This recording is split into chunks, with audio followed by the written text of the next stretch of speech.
ഇവിടെ തൊഴിലില്ലായ്മ പ്രശ്നമുണ്ട്. നമുക്കറിയാം ജോബ്ലെസ് ഗ്രോത്ത് എന്നാണ് സാമ്പത്തിക വിദഗ്ധർ നമ്മുടെ എക്കണോമിയെ വിശേഷിപ്പിക്കുന്നത്. ഇപ്പോൾ അതുപോലെ തന്നെ വിലക്കയറ്റം, ജീവിത ചെലവ്, പരീക്ഷാ ചോർച്ചയും അതുമായി ബന്ധപ്പെട്ട നിയമന വൈകലുകളും, അതുപോലെ തന്നെ സാമൂഹിക മത ധ്രുവീകരണം, അതുപോലെ അന്വേഷണ ഏജൻസികളുടെ ദുരുപയോഗം, അങ്ങനെ ഒരുപാട് പ്രശ്നങ്ങളിൽ ചെറുപ്പക്കാർ അസ്വസ്ഥരാണ്. ആ ചെറുപ്പക്കാർ ഒരു ട്രിഗർ ഫാക്ടറായിട്ട് മാത്രമാണ് ഈ പരീക്ഷാ പ്രശ്നത്തെ കാണുന്നത്. അല്ലാതെ കുറേ പരീക്ഷ പേപ്പർ ചോർന്നു, അതിൽ കുറേ പേരെ ഞങ്ങൾ അറസ്റ്റ് ചെയ്തിട്ടുണ്ട്, കുറേ കേസ് എടുത്തിട്ടുണ്ട്, അതൊക്കെ പ്രശ്നമൊക്കെ തീരുമെന്ന് പറയുന്നതിൻ്റെ അപ്പുറത്തേക്ക് ഒരു രാജ്യത്ത് ജീവിക്കുന്ന 60 കോടി മനുഷ്യർ, നമ്മുടെ നാട്ടിൽ ഇപ്പോൾ താമസിക്കുന്ന 60 കോടി മനുഷ്യർ എന്ന് പറയുന്നത് 20 വയസ്സിൽ താഴെയുള്ള കുട്ടികളാണ്. ആ കുട്ടികളുടെ ഭാവിയെ പറ്റി സംസാരിക്കുമ്പോൾ അവർ രാജ്യദ്രോഹികളാണ്, വിദേശ ഫണ്ട് വാങ്ങുന്നവരാണ്, അവരുടെ മൊത്തം ഫണ്ടിങ്ങും വിദേശ രാജ്യങ്ങളിൽ നിന്നാണ് അവർ ആക്ഷേപിക്കുന്നത്. ശരിയല്ല.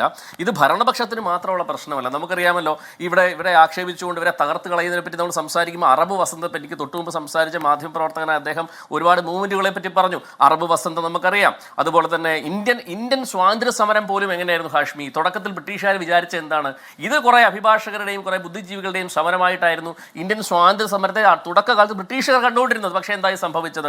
അറബ് വസന്തം എങ്ങനെ? ടുണീഷ്യയിൽ ഒരു ചെറുപ്പക്കാരൻ്റെ അവിടുത്തെ അധികാരികൾ അവൻ തെരുവിൽ കച്ചവടം ചെയ്തുകൊണ്ടിരിക്കുന്ന അവൻ്റെ പഴവർഗ്ഗ സാധനങ്ങൾ പിടിച്ചെടുക്കുകയും അവൻ 2010 ഡിസംബറിൽ തെരുവിൽ വെച്ച് ദേഹത്തൂടെ മണ്ണെണ്ണ ഒഴിച്ച് ആത്മഹത്യ ചെയ്തു.